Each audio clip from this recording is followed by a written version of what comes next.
My name is Angela Samata. 11 years ago, I had an ordinary life with all the normal worries and dreams that we all have. And then one night, everything changed. I came home to find that the man I loved, the father of our 2 boys, had taken his own life. Since that day, I've been learning what it means to lose someone you love to suicide, and why it's a very different kind of grief to any other. I'm going on a journey around Britain to meet people like me who faced a similar loss, and to try to break down some of the stigma and the fear that exists around suicide. Because if there's one thing I've learnt, above all else, it's that we have to talk about this. It's really important that we talk.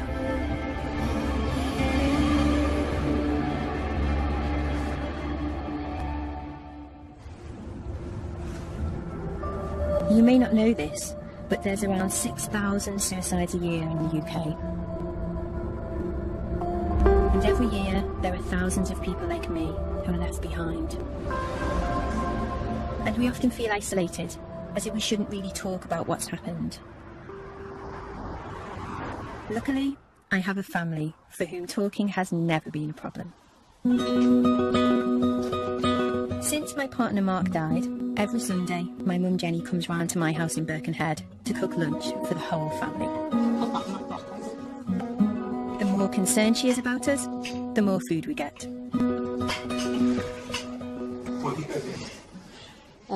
Roast lamb, roast potatoes, creamed potatoes, new potatoes, carrots, cauliflower, broccoli, manage 2 types of peas, garden peas, mushy peas. So we're going for the low carb option today? Oh, definitely. Go mad on a Sunday.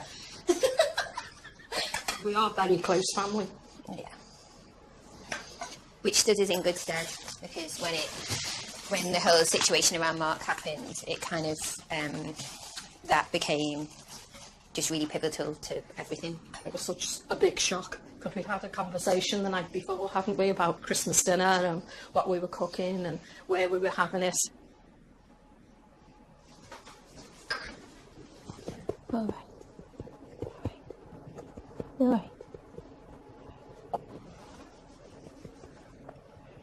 Come on, dip your crown into the peas. A lot's changed in the last 11 years. Oh, yeah, good, thanks. I didn't have a career then. Hi, how are you doing? I work in the art world now. I've got a new partner, Dwayne. And my youngest son, Benjamin, is 14 years old. He was 3 when Mark died. Alexei was 13. He's just turned 25. Yeah. We often talk about Mark. We want them to remember him positively and not just because of that one night. We wanted the boys to grow up and for it to be about how Mark lived and how funny he was and how he thought he was an amazing cook and he probably wasn't, and how he thought he was an amazing musician and he probably wasn't. Musician he was. But we wanted it to be about that, didn't we? We didn't want it to just be about... good memories, not about... Well, not just about how he died. It was really important. It was how he lived. Thank you. Dwayne, where are you going in between the kids? I'm going Are you going in between the kids? When this happens to you as an ordinary person, as an ordinary family, very, very quickly you become aware of the stigma attached to somebody taking their own life. There's lots of people that don't know how to speak to you. There's lots of people who treat you differently. Does anybody else want mushy peas? I think the only way that we can help to challenge the stigma and deal with the legacy of this is to be really honest and open. And I'm kind of hoping that that's what me talking about my experiences is going to, in some very, very tiny way, help to achieve.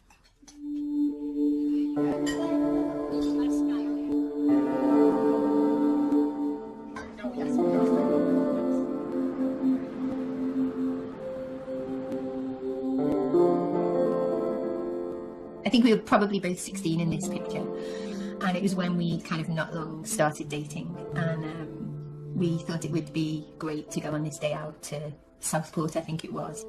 You can see how young I am and how young he is. Me and Mark met when we were at school. I was 16 and he was only 15, and we went on a date, and his friends were saying to him, oh my God, you're going out with a sixth former. That's great. And my friends were saying to me, what are you doing with a fifth year? What are you doing? And it kind of went from there, really. He was great fun. He was quirky. He was interesting. He was dangerous. I was 18 when I had Alexi. At that point, we kind of thought we knew it all. And actually, you look back and we didn't know anything. We were kind of just muddling our way through. And then this picture is just Mark and me and Benjamin. Benjamin was born when I was 29 and Mark was 28. I mean, now I look back and I think, was that time of excitement and kind of hope, really? Was that just a sticking plaster? So the relationship building up to Mark's death, I was feeling very restless. We'd always kind of managed to talk through things.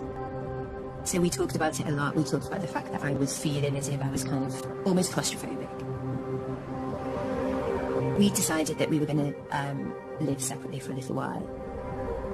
If I'd have realised the potential consequences of then what happened, maybe I wouldn't have said anything. Maybe I would have just continued things and kept quiet. Who knows? It's hindsight's a wonderful thing, isn't it?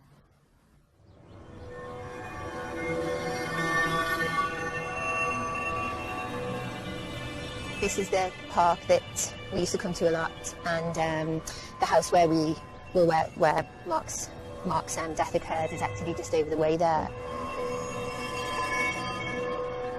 I haven't been back here for years. It's mixed emotions, definitely. On the day that Mark actually died, I had just started a new job. The boys went off to school and Mark normally left just before me, but actually I left first that morning. In the afternoon, I got a call from Mark's work saying that he hadn't turned in. And it wasn't until 6 o'clock that I actually managed to get hold of him on the phone. And he said, remember that I love you. And look, I'm really, really sorry. And I thought that he was apologising for the fact that he hadn't gone to work. I collected the boys from my mum's house and drove home. I walked up the path, put the key in the door, opened the door, and then as I opened the door, I could just see his outline. And at that point I realised that in fact Mark had hung himself in the hallway. And behind me, I could hear the boys laughing. It was the most unreal, surreal situation. I find it hard to describe it really, because it was just something that never ever enters your head in your wildest imagination.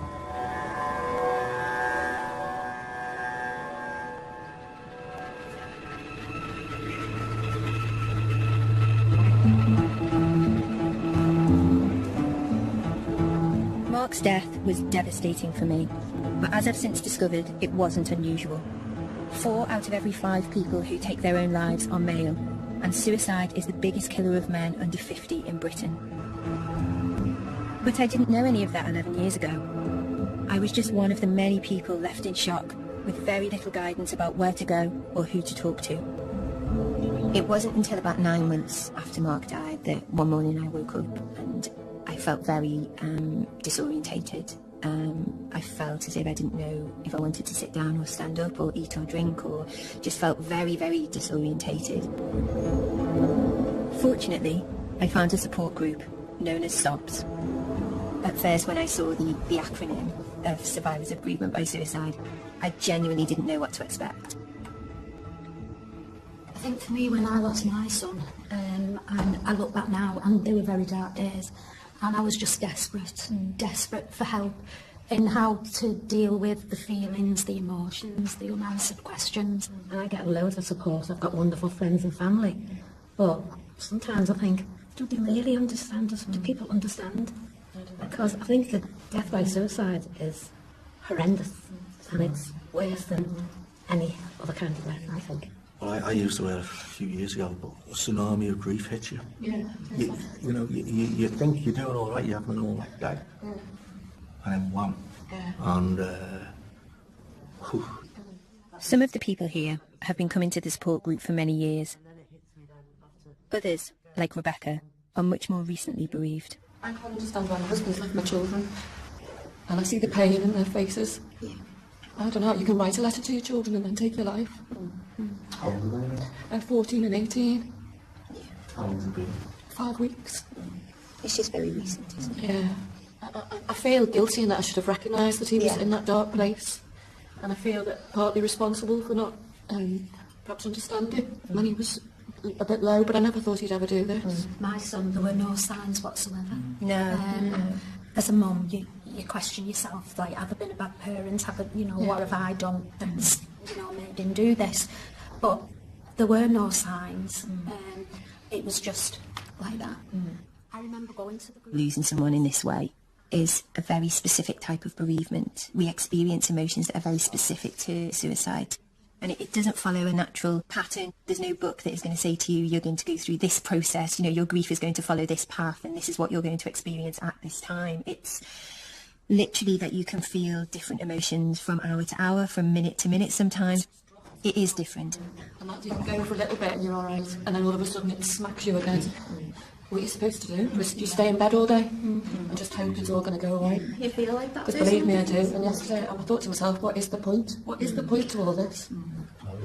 There's something about being bereaved by suicide and the fact that that person that you loved and that you knew, or you thought you knew, has taken their own life by their own hand.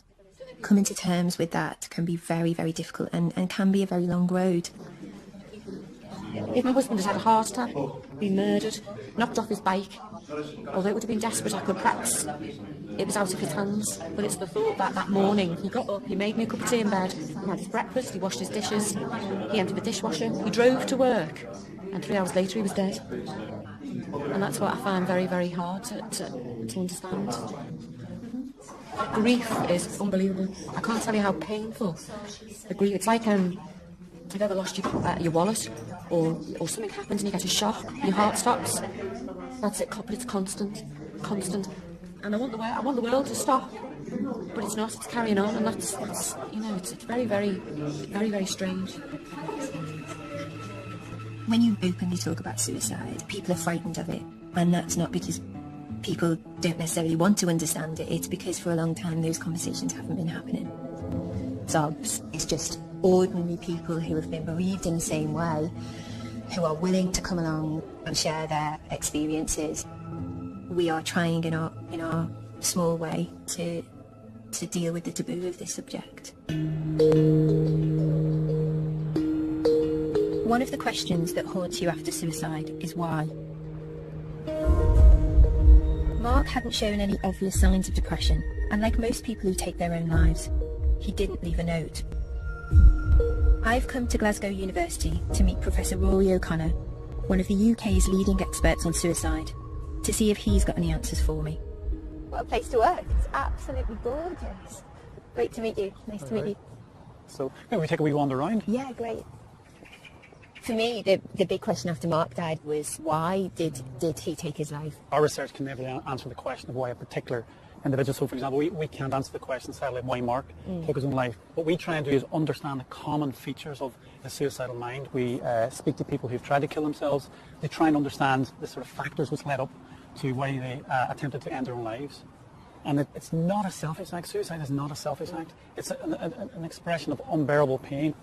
People take their own lives often not because they want to kill themselves, but because they want the pain to end. We talk about this constricted thinking, this tunnel vision, this tunnel logic, so that the person maybe is not necessarily looking outwardly distressed, but has decided themselves that for whatever set of reasons, and usually complex reasons, I'm going to kill myself. In a way, that's the end of their problems, because in their mind they found the solution. Professor O'Connor and his team have conducted tests with over 2,000 people who've attempted suicide.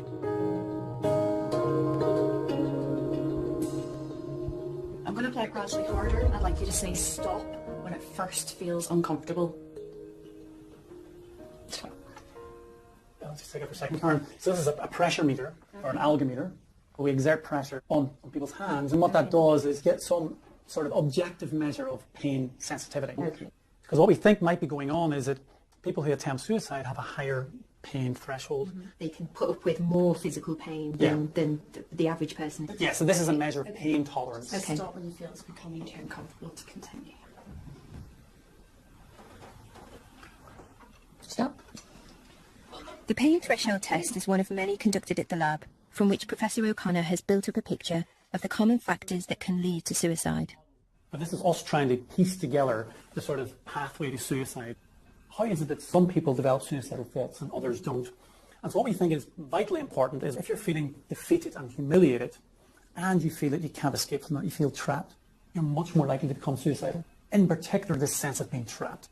So if you've got that defeat plus the feeling of this conical, constricted view of the world, then that seems to be a pretty kind of lethal combination. Absolutely. I'm just wondering, when you're looking at things like entrapment, it must be such a subjective thing. How do you even start having that conversation? Well, what we use are established questionnaires, which I'll just show you. It's 16 questions. And crucially, we don't just look at one question. They come together and say an overall score of how trapped you feel. So we've got, I have a strong desire to escape from things in my life. I feel powerless to change myself. I would like to escape from my thoughts and my feelings. They feel like very, very poignant questions. Do people sometimes find them very difficult to answer? We've been doing this work now for 20 years, and in general, people are really glad that somebody's asking about them and trying to understand why suicide happens. Professor O'Connor's commitment to answering that question is more than just professional. Like me, he's lost someone to suicide. 6 years ago, a very close friend of mine took her own life, and that really was just devastating, and particularly devastating because I'd been working in this area for so long, and I just felt such a failure that I'd let that person down, and that we were really, really close, and basically, why couldn't I have prevented her suicide? What it really highlights for me is, yes, as a researcher, I understand the importance of objectivity, but it's more personal now, really, really much more personal now.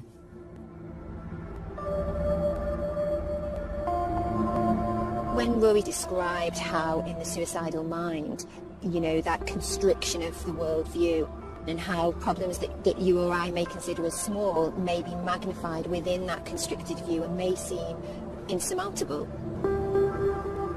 I could just kind of feel myself really, really relating to that and just wondering whether that was how Mark's view of the world had changed.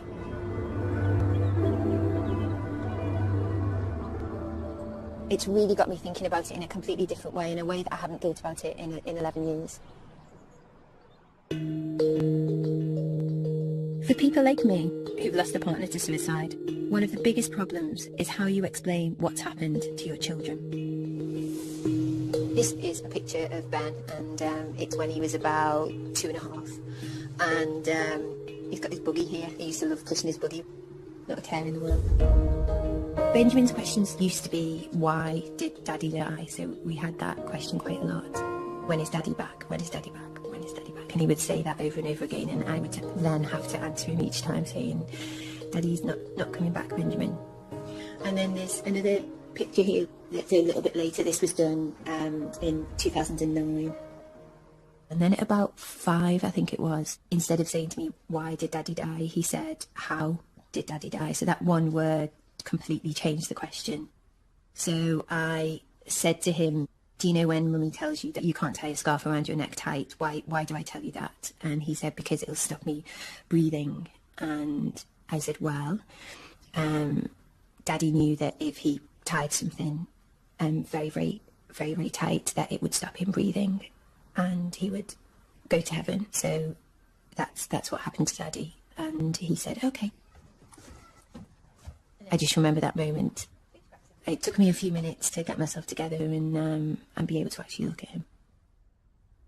My fear for the boys was that although I always wanted to talk very openly about their father with them, I also didn't want it to become an option for them.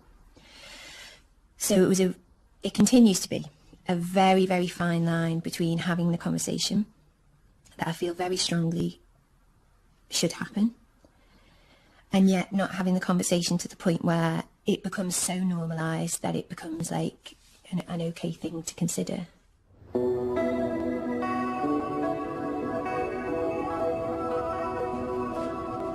Talking to my boys about their dad's death wasn't helped by the wall of silence around suicide.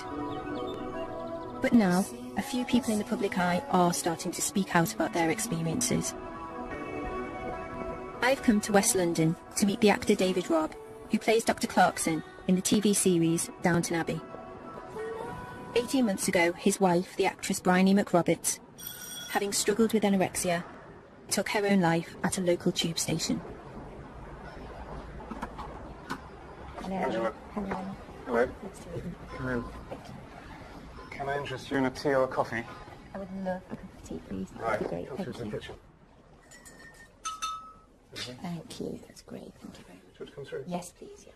I'll follow you. I don't know. I'm on your turf. These are sort of, well, random photos. So, this is Bryony, about 5-6 years ago. Pretty lady. Absolutely beautiful. So she's about 50ish then. Wow. She doesn't look anywhere No. near 50. And that's the play that we met in. Betsy. So there she is, 18, me 28. We had this love scene. And did it just last a bit longer each night? It or? sort of did, yeah. She had to That's grow up in it. In the amazing. last act, she had her hair up. I always remember. And I used to have to stand behind her, walking on stage at one point. And I loved the back of her ears. I can remember quite clearly sort of falling in love with the back of her hair. Really? Yeah, a long time ago, 1975. How long is it since your husband died? It's a little while now. It's 11 years. But You found Mark, didn't you? yeah, I did, yeah. I can't imagine the level of shock that must have involved. I had the opposite. Bryony left the house before I came down in the morning and didn't come back. And then the police turned up Really? at about 4 o'clock in the afternoon because she had my Oyster card, my ticket thing. And I was advised by the police and the coroner not to see her body. So I never saw her. She just walked out of my life. So it's as if she's been erased in a nuclear explosion.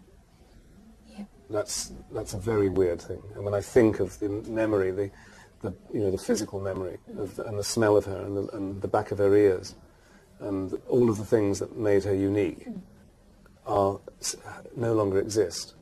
How? Because I touched them for 38 years. And that's difficult. Very difficult. Very difficult. I have the opposite in that the last time I held him was when he'd already passed away.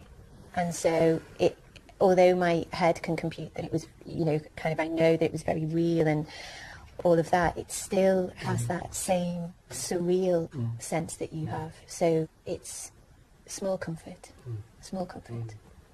It must have been so difficult for you to go through such a private time so publicly. It exploded in the media, only for 24 hours, but it was huge. Yeah.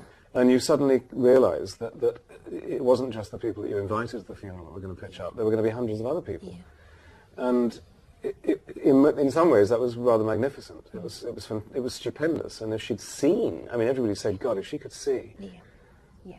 I had a supermarket thing where a total stranger came up and said, I'm so sorry. I just want to say I've always used to see you and your wife in here on a Saturday morning, and I know what happened. I'm just so terribly sorry. Well, that's very touching as well. Yeah, of course it is. For me, 18 months was a really difficult time because it felt as if everyone else's life was carrying on. Well, everybody else And I gets think used that's to it. what I found. And they I should, found difficult. because it's quite right that people are getting on and not forgetting, but it falls into some kind of perspective. But it's not really falling into perspective for me. Yeah. You kind of think, so who was this person that I was with? Because she wouldn't have done that. And I don't think there's any real coming to terms with that. You just have to somehow live with it. Tell me it gets better. Yeah, I can absolutely promise you that it gets Really? better. Yeah, absolutely. I've lost the person who was a rock for me. And in terms of taste and being a homemaker and a brilliant partner and a glamorous woman.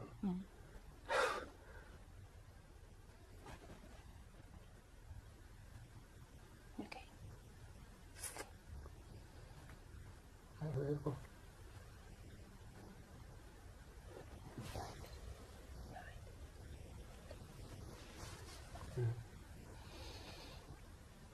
So it goes round and round, doesn't it?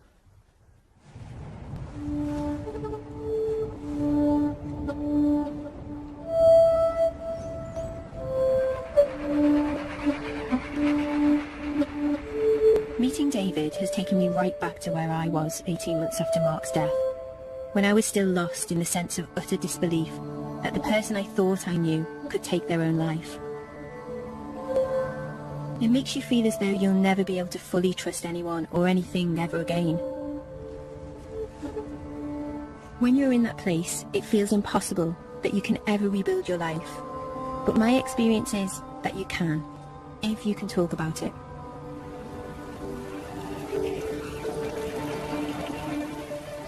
"11 years after Mark's death, my oldest son Alexei feels like he's done all of his talking. His dad was a keen amateur guitarist, and Alexei now expresses himself as the drummer of the band I Alone.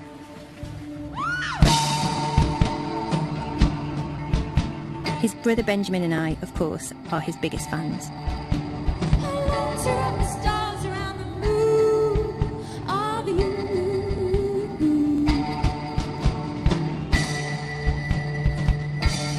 Alexei started drumming when he was about 14. I don't know whether some of it was because he'd not long lost his dad, or whether it was just something that would have happened naturally anyway. But now he's been drumming for 10 years, and you can tell he loves it. As a parent, you kind of live for those moments where you see your child just completely absorbed in what they're doing and just completely enjoying what they're doing. And you get a real sense of that when you see Alexei drum.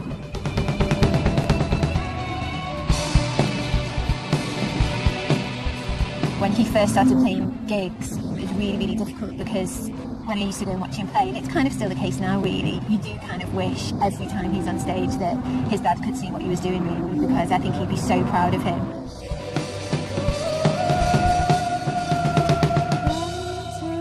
Nights like tonight, he would have loved this.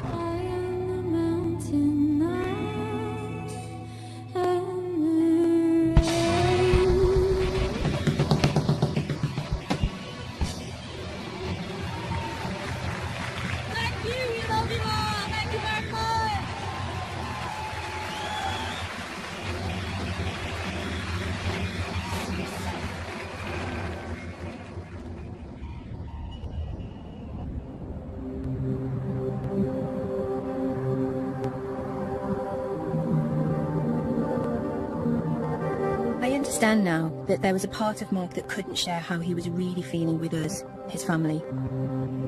But I've often wondered whether things might have turned out differently if he'd been able to get away for a bit and speak to someone else. Here, in a residential street in North London, there's an organisation called the Maytree, which offers that option to people who feel suicidal. I've come to meet Angela Rodriguez, who's worked here for the last 8 years.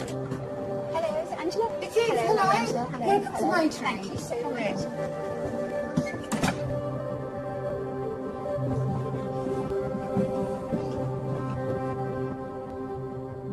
So, Angela, when people come here, what are they coming here for? Because it's quite a special place, isn't it? It is. A lot of our callers will have been Googling ways to kill themselves. Really? Yeah. We pop up at the top of the page and then they see Maytree and they'll have a read and they then have a think about it, then they'll call us. And is Maytree a one-off? Or is it, are there other Maytrees around the country, No. or is this the only one? No, this is the only one so far. What we do, we offer a safe space. We work with suicide. This is where you can come in and be honest without that fear of feeling judged or upsetting anyone. After an initial assessment, Maytree offers its guests a 5-day residential break from the pressures of everyday life. So on this floor we've got 2 bedrooms and a bathroom, and this is one of our newly decorated rooms. So they're spacious and they're airy. Wow. This is lovely. And as you can see, we've got nurse alarms for people that have, if anyone has difficulty in the night, they press that. So they're designed with, with safety. Again, you'll notice that the curtain pole. These are collapsible, aren't they? Yeah. So I noticed that as soon as I walked in. That if anyone does try and make an attempt, it's not going to work. Have you ever had guests here who have actually taken it as an opportunity to attempt to take their lives here? Yeah, and what we say to guests, we make it very clear, we have a guest agreement, that if someone does make an attempt here, that we will have to intervene. The most important part, if that happens, is being with them and trying to hold on to our relationship with them, and not to just hand it over to someone and walk away. We won't do that. We'll be with them. We'll stay with them at the hospital. Okay.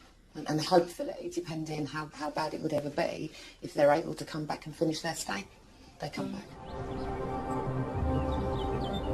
The Maytree was set up 20 years ago by 2 former Samaritans who wanted to offer a refuge to people who felt isolated by their suicidal feelings. I mean, the stigma around suicide, I mean, I felt it as a bereaved person. Is it something that you feel, or that you think that the guests feel? Oh, absolutely. We need to be talking about suicide. We live in a society that's scared to talk about death, let alone suicide. We need to be able to be open and talk about it without that fear of being judged. That is so important. We need to use the word. Stop hiding from it. Stop hiding from it. Let's talk about it. And that's the key, talking. How did you first come across Maytree? Was it in a working capacity, or was it in a different? No, I'd actually had made several attempts myself. I'd been through the mental health system. I'd been in psychiatric units, and I struggled to find a reason to live. I mean, I couldn't even leave the house. I couldn't even take my children to school. How many children did you have then? I had three daughters, who were small.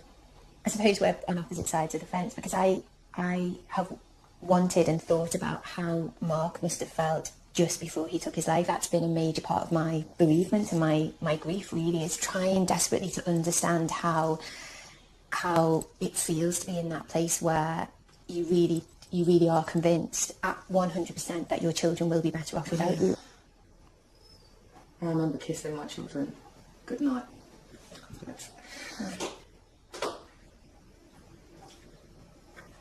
Sorry. Okay. And just thinking that they would be better off. That they would not have to watch their mother. Not cope.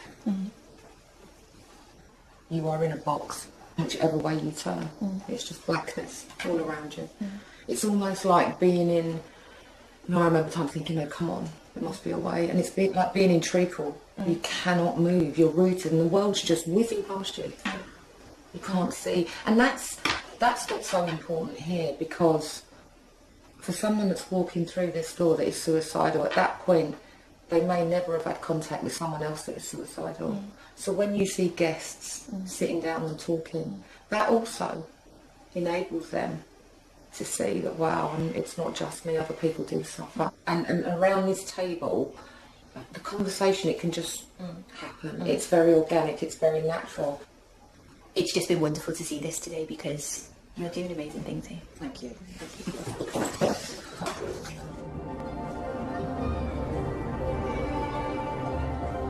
Almost all of Maytree's guests say that they suffer fewer suicidal thoughts and attempts after staying here. Which makes you wonder why, when suicide is such a big problem, this is the only house of its kind in the UK.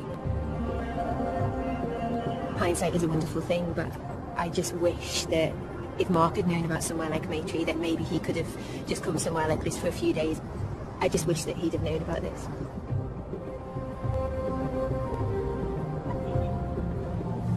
If the stigma around suicide can make it difficult for adults to talk about it, imagine what it's like being a child. When Mark died, my boys, Alexi and Ben, lost one parent and were left with me, the other, completely traumatised. While I did my best to let them know that they could always talk about what had happened to us, I'm interested in how other families deal with suicide, and I've come to meet the Ebdons, who live in rural Somerset. Somewhere like that. Farmer Simon Ebdon lost his wife Dominique to suicide 5 years ago, leaving him to bring up their 5 daughters on his own. 3 years ago, he met his new partner, Vicky. Where's your cassette? Here we are. I know. There we are. There's yours then. Do we need a bigger tree? Yeah. To fit it all on? They've kindly invited me to their home a few days before Christmas. Hello, hello. It's nice to meet you. Come on, come through, and then you can meet the family. So, hi girls. Hello. So this is Rosie. Hello, Rosie. Nice to meet you. This is Molly. Hello, Molly. And that is Izzy. Is he? And there's Charlotte. Great to meet you. You're Em, aren't you? Just spotted all your pictures, they're gorgeous. Vicky came to live with the Ebden girls 2 years after the death of their mum, Dominique.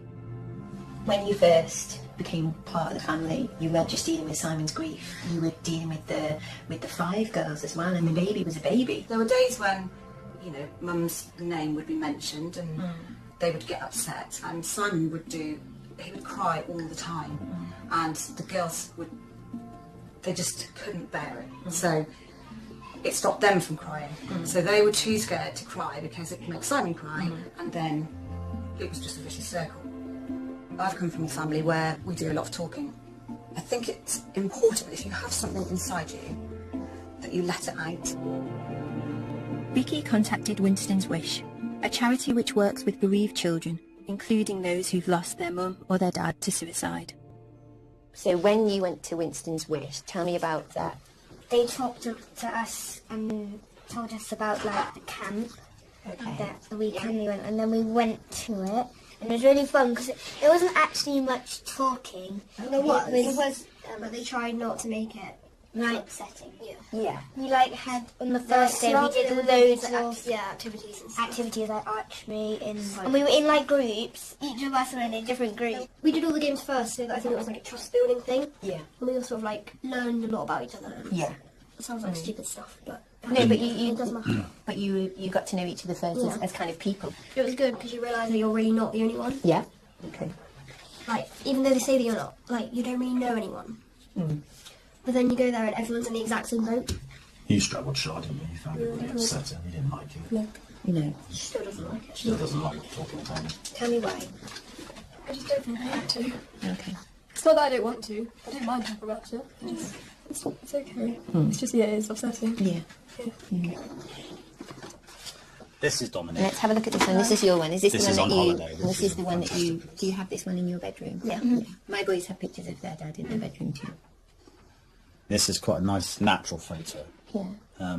which we only found a few days ago. Dominic was my best friend, person I loved. She was everything. Fantastic mother, you know.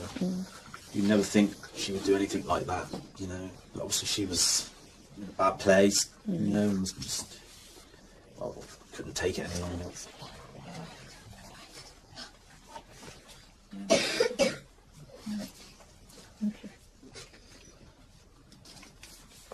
It's very sad.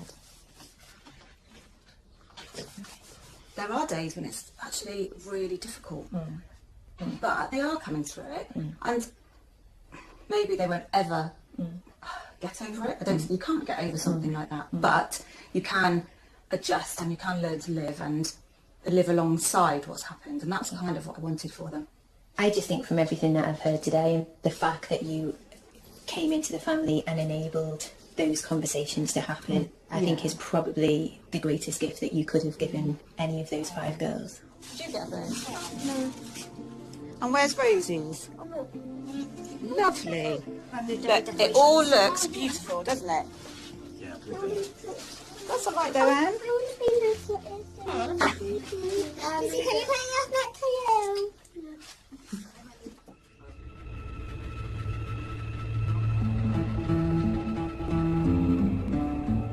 Before I go home for Christmas myself, I'm heading to Norfolk to meet a woman called Jackie Page. I think going to see Jackie today is going to be really difficult out of all of the people that we've met. Jackie has had to deal with one of the most tragic aspects of suicide, that those left behind are sometimes at risk themselves. 24 years ago, her husband Rod took his own life. 7 years ago, her son Simon did the same. Today is going to be me facing my worst fears, really. So it's going to be a tricky one, I think.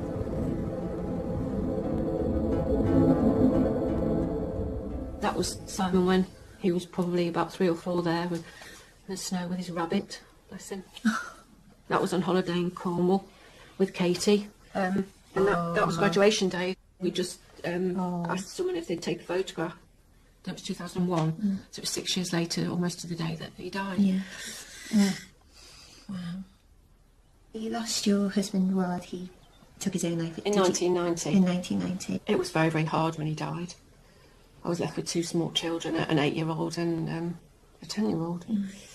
Simon asked me a lot of questions about how Rod died, but those were questions that he asked me a lot when he was much older. I would say when he was in probably his early 20s.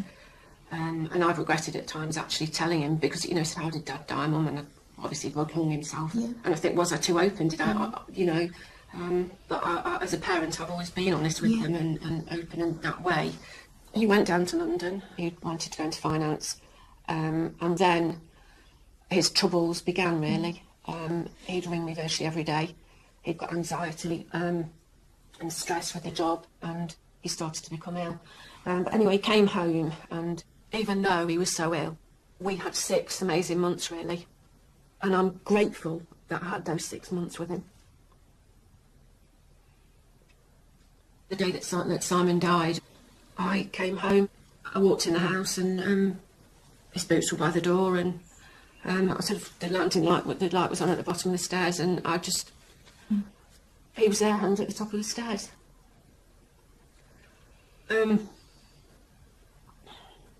just went absolutely hysterical, and I remember holding him. It was just horrendous, absolutely horrendous.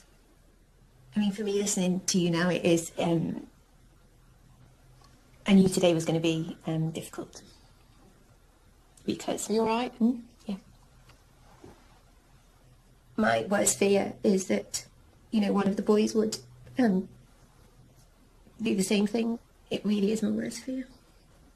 You can't go through the rest of your life thinking that my circumstances aren't necessarily going to become your circumstances. And there's no guarantees, is there? No. But if you keep talking to them, and I think that's the thing, really. You know, you keep having the conversations, don't you? And you keep kind of, you know, you keep the lines of communication open.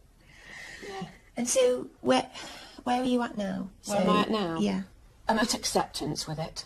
I don't want to accept it, but I can't change it. And I think when I got to about 2.5 years after Simon's death, I reached it. I used to go to his grave every day, but then I got to a stage when I was thinking about moving to Norfolk, and I just thought, you can't continue like this. You've got to change. And Norfolk's been a turning point for me. Really? I love it down here.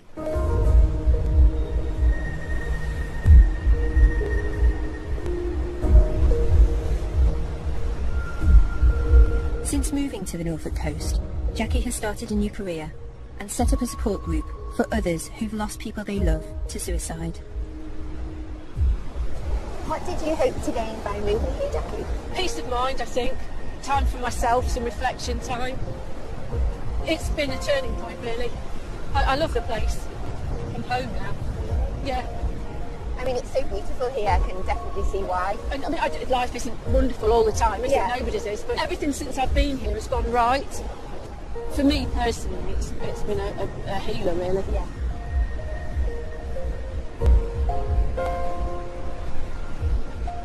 I knew today was going to be really difficult. Once Jackie started to talk about Simon, you know, losing her son, I knew it was going to be emotional. But I think that, yeah, I kind of hadn't realised what an impact that was actually going to have on me.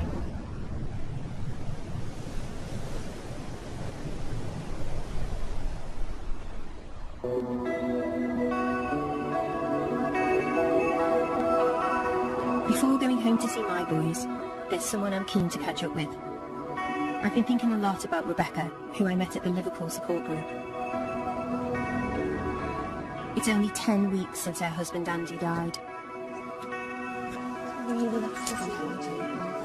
After any suspected suicide, there has to be a public inquest, and the one into Andy's death took place yesterday, just before Christmas. That's in Turkey just before he died, actually, about a month before. And then that's one of us at a charity ball a few years ago. You look amazing. Oh, well, yeah. Absolutely amazing. Have your hair done. That's the one with sugar, yeah. Okay. It's so lovely to see you again after I met you in the support group. And yesterday was The inquest. a particularly difficult day. I was a little bit disappointed that it went ahead with it only being 3 days before Christmas. Yeah. I asked if it would be postponed because the children are on holiday from school. They're not little, but even so, you have to consider them, don't you? Yeah. And did it last for a long time, No. the session? How long were you... Gosh, it must have only been about 30 minutes, if that. It just felt as though we were dealing with, I don't know, a parking ticket or a shoplifting offence or something. And I don't agree with it being open to the public either. I can't understand why. He wasn't a criminal, he'd done nothing wrong. You know, he hadn't hurt anybody else. But yes, it's such a private thing that becomes so public and you have no control over. Yeah, that's right. So did they go through the events of the day? They went through obviously the date and the time he was found, who found him, who identified him. And then they went into the cause of death. But they went, and that really upset me, because I burst into tears, because they went into detail about the rope around his neck. Apparently he died very quickly. So I was comforted in a little way that he died quickly, but I don't think I needed to know the full details. And then the verdict was suicide. My husband was depressed. Okay. And that was it, basically. He honestly didn't realise all the impact of what he did. And the after effects. And he wouldn't have wanted to leave me, I don't think, with all of this to deal with. But he has. He was in a dark place and, you know, couldn't take any more. How did you feel? Did you feel I feel let a down? bit angry and let down. Yeah, I do. He's died and I'm now left with a lot of things he couldn't cope with on my own. So, yes, he's out of pain, but my pain started now. Yeah. So what? Yeah. It really, really is. Yeah. Sorry. No, it's all right. And how do the boys grow up, you know? How do they form relationships? That worries me as well. You know, I always say that things happen in a child's life affect them when they get older, don't they? And that's what worries me, when they grow up.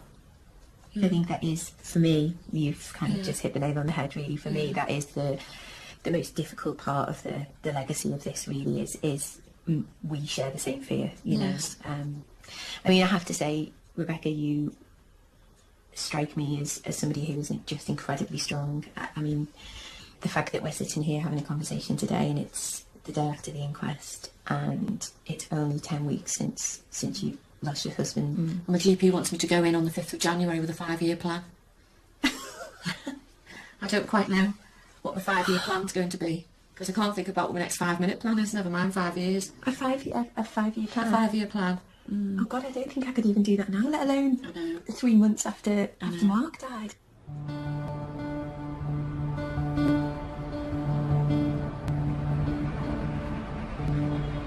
I've made it home to Birkenhead for Christmas. And while I'm still convinced that honesty and openness are the best way to deal with losing someone you love to suicide, when it comes to your own kids, you never stop worrying. I've been speaking to lots of different people and some of it's been quite upsetting. And it kind of just got me thinking about whether the fact that we'd always been really honest with each other and we'd always been able to talk about it, well, whether you felt actually we had always been able to talk about it. We have, I think. But yeah, on the whole, I think I've come to terms with it quite well. Yeah. Do you think you'll always have questions? No, I think I've asked all my questions. But again, I will ask the same questions because I forget the answers. You know what worries me about the way that Dad died, and it worries me that if you were ever feeling, you know, you kind of were struggling with anything, and I always say to you, don't I, that talk to you about it. Yeah. Do you think that because of what we've been through, you will always be able to talk to me about things? Yeah.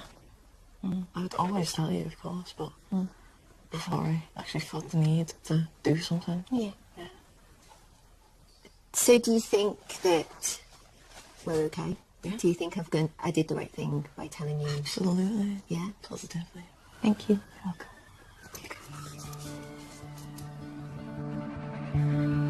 We're not having Sunday lunch this week because it's Christmas, but my mum's organised a Christmas Eve tea. We've got some of Mrs. Bishton's delightful caramel cupcakes. And as usual, there's enough to feed an army. Ham, cranberry stuffing on plain ham and tomato and some plain turkey. There you go. Mark's death was the worst thing that's ever happened to us as a family. But 11 years on, like Benjamin, I think we're doing okay.